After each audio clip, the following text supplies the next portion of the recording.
पिछले 2 आईपीएल के फाइनलिस्ट इनका रिव्यू करेंगे आज के इस वीडियो में। गुजरात टाइटंस को आईपीएल शुरू होने से पहले मोहम्मद शमी के रूप में बड़ा झटका लग चुका है और साथ में कप्तान हार्दिक पांड्या जिन्होंने टीम को चैंपियन बनाया था, अब इस बार इस टीम के साथ नहीं होंगे।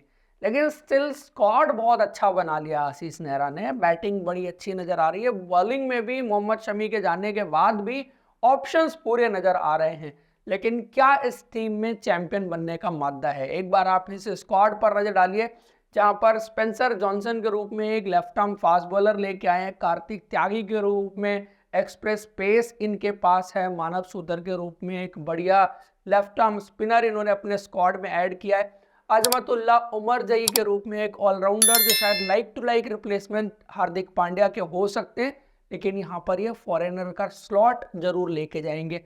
रॉबिन मिंज को एक विकेट कीपर बैट्समैन के रूप में ऐड किया है। तो ऑप्शंस तो इन्होंने ओवरऑल अच्छे ले लिए हैं। अब इस ऑप्शन से इनकी 11 कैसी बन रही है? 11 बनाते हैं जहां पर शुभमन गिल और रिद्धिमान साहा ओपन करेंगे। रॉबिन मिंज पहले हाफ के लिए अवेलेबल नहीं होंगे, इसका मतलब और कोई विकेट कीपर बैट्समैन है नहीं और कोई और पॉसिबिलिटी है नहीं कि आप रिद्धिमान साहा को इस टीम की प्लेइंग 11 से बाहर छोड़ सकते हैं। और रिद्धिमान साहा खेलेंगे तो उनके लिए एक ही जगह है, वो है ओपनिंग की, और किसी जगह पर आप उनको खिला नहीं सकते। दूसरी जगह खिला करके सिर्फ विकेट कीपिंग करवाने के लिए आप एक बैटिंग स्लॉट के साथ कॉम्प्रोमाइज करेंगे, तो ओपनिंग गुजरात की टीम की कुछ हद तक प्रॉब्लम रहेगी। लेकिन रिद्धिमान साहा ने जिस तरह से पिछले सालों में परफॉर्मेंस की है उस तरह से भी करके दिखाया, तो मुझे लगता है ज्यादा प्रॉब्लम इस टीम को नहीं होनी चाहिए। उसके बाद नंबर 3 की बात करें तो साई सुदर्शन आपको वहां पर दिखाई देंगे, और साई सुदर्शन का प्रदर्शन तो आप जानते हैं कि आईपीएल से ही किस तरह से इमर्ज होकर ये खिलाड़ी आया है।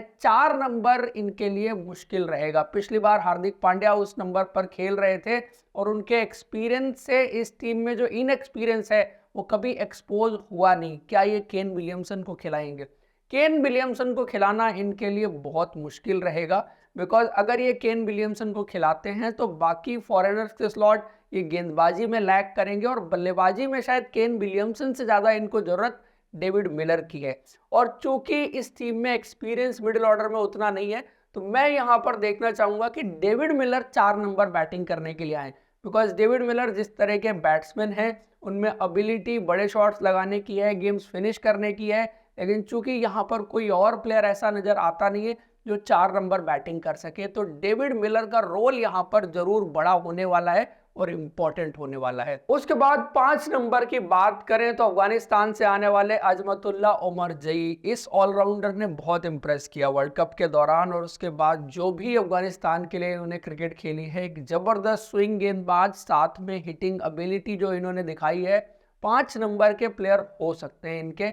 स्टार्टिंग में तो इनके साथ शुरू करेगी गुजरात की टीम, बाद में शायद डिपेंड करेगा कि परफॉर्मेंस कैसी जाती है, क्योंकि बहुत सारे खिलाड़ियों के लिए आईपीएल में आके अपनी उस परफॉर्मेंस को रिफ्लेक्ट करना आसान नहीं होता, लेकिन पोटेंशियली अच्छे प्लेयर हैं और हार्दिक पांड्या का लाइक टू लाइक रिप्लेसमेंट आप इनको कह सकते हैं। उसके बाद नंबर 6 पर यहाँ पर ऑप्शंस कई सारे रहेंगे। इंडियन यंग टैलेंट जिसमें अभिनव मनोहर का नाम है। अभिनव मनोहर इस टीम के लिए पहले भी खेले हैं और बहुत अच्छी तरह से उन्होंने डिलीवर किया है, तो एक तो वो चॉइस रहेंगे। दूसरा शाहरुख खान को इन्होंने ऐड किया है, तो शाहरुख खान एक चॉइस रहेंगे। और तीसरा विजय शंकर, जिनको ये पिछले सालों में खिलाते रहे थे। तो मुझे लगता है कि 6 नंबर पर इस टीम में अभिनव मनोहर खेलने चाहिए। प्रूवन प्लेयर है, पिछले सालों में 6 नंबर पर खेल करके उन्होंने डिलीवर भी किया है, तो इस बार भी मौका उन्हीं को मिलना चाहिए। रही बात शाहरुख खान की, तो शाहरुख खान अगर आप देखें तो जिस फ्रेंचाइजी में पहले भी थे तो वहां पर उतना बेहतर ढंग से उन पर्टिकुलर नंबर्स पर डिलीवर नहीं कर पाए, और उनके पास अगर वैसे देखें तो वो काबिलियत है कि थोड़ा लंबी पारी खेल सकते हैं। जो आशीष नेहरा ने कहा कि वो लीड रोल में रहेंगे, तो शायद गुजरात की थॉट प्रोसेस हो सकती है कि शाहरुख खान को 4 नंबर कराया जाए और डेविड मिलर को 5 या 6 नंबर ही रखा जाए। बट मुझे लगता है इनके लिए जो बेस्ट होगा, डेविड मिलर 4 खेलें और अभिनव मनोहर 6 खेलें और उमर जई 5 हो, तो ज्यादा बेटर बैटिंग कॉम्बिनेशन मुझे नजर आता है। अदरवाइज आपने डेविड मिलर को नीचे किया तो फिर मिडिल ऑर्डर जो है बहुत इनएक्सपीरियंस नजर आएगा। उसके बाद नंबर 7 की बात करें, one and only Rahul Tewatia आपको नजर आएंगे एज अ फिनिशर। इस टीम में बहुत इंपॉर्टेंट रोल पिछले 2 साल में इस टीम के फाइनल खेलने में उन्होंने प्ले किया है। उसके बाद नंबर 8 की बात करें, Rashid Khan. So all and all अगर आप इनकी बैटिंग देखें, मिडिल ऑर्डर और लोअर मिडिल ऑर्डर बहुत अच्छा नजर आ रहा है। राशिद खान भी अपने दम से मैच बदलने का मादा रखते हैं।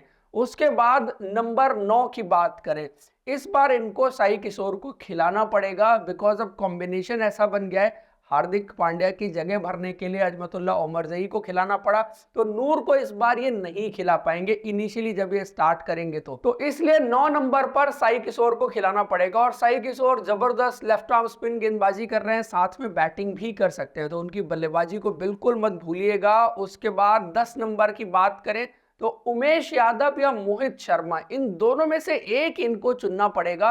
दोनों को एक साथ खिलाना मैं नहीं समझता कि इनके लिए फायदे का सौदा रहेगा। दोनों में से एक एक्सपीरियंस खिलाड़ी को चुन सकते हैं। अब उमेश यादव को अगर लेते हैं तो आपको क्या मिलेगा, नई गेंद की गेंदबाजी मिलेगी। मोहित शर्मा को लेते हैं तो आपको डेथ ओवर की गेंदबाजी और वो स्पेशलिस्ट आपको मिल जाएगा जो मोहित शर्मा ने पिछले सीजन डिलीवर करके दिया था।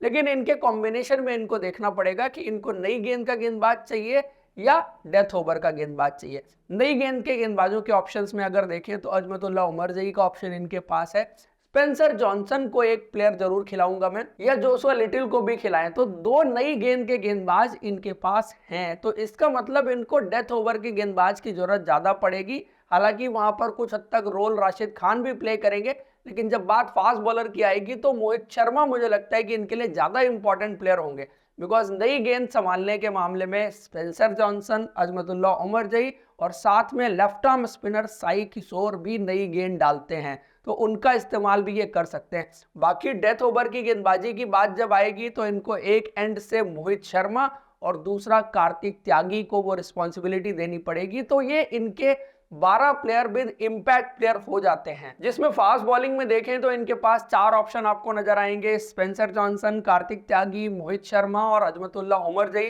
स्पिन डिपार्टमेंट में अगर बात करें तो आपको राशिद खान और साई किशोर नजर आएंगे। So all and all 6 options हैं गेंदबाजी में, तो अच्छी दिख रही है। बैटिंग में डेप्थ अच्छी है, नंबर 9 पे आर साई किशोर बैटिंग करेंगे। सो बैलेंस टीम है। कमी शायद जहां रह गई है वो एक ओपनिंग का स्लॉट है, जहां पर दूसरा ओपनर उतना भरोसा नहीं देता।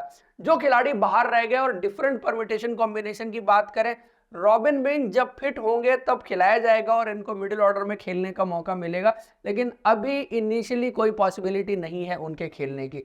शाहरुख खान को भी वही बात है कि वो एक स्पेसिफिक रोल में नंबर 4 पर या 6 पर ट्राई किया जा सकता है एक टीम कॉम्बिनेशन में।